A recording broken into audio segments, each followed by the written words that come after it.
Safe City ќе се става во функција град по град веднаш штом ќе бидат поставени камерите. Министерот за внатрешни работи Панчо Тошковски вели дека статистиките покажуваат заштитени човечки животи откако се воведе Safe City, а граѓаните го поддржуваат. Камери веќе има имплементирано во Велес, сега се работи во Охрид и Струга, каде до летната сезона треба да бидат поставени камерите. До крајот на годината целата територија на државата ќе биде покриена со безбедносниот систем. На микросредина се исполнуваат техничките услови за да може да ги ставиме во функција, така ќе ги ставиме во функција, значи нема да чекаме сегде да го поставиме системот па да го пуштиме во секој еден град, во сите градови заедно, туку како што се исполнуваат условите во Велес, да речеме, така ќе го пуштиме во Велес. Како се исполнуваат условите во Охрид, во Струга, во Гостивар, во Гостивар. Фишинг напади имало и ќе има, вели Тошковски, но апелира граѓаните да бидат внимателни, особено со злоупотребите за казни од Safe City кои за чести е изминатиот период.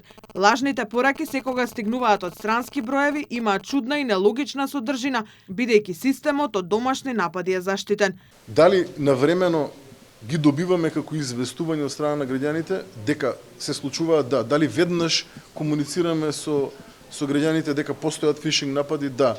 Граѓаните треба да бидат внимателни во делот на тоа од кого ја добиваат пораката. Тоа се секогаш пораки кои што се добиваат од чудни броеви, така да кажам, со чудна адреса, има чудни информации во рамки на самите пораки, не се добиени од страна на точната адреса од Министерството.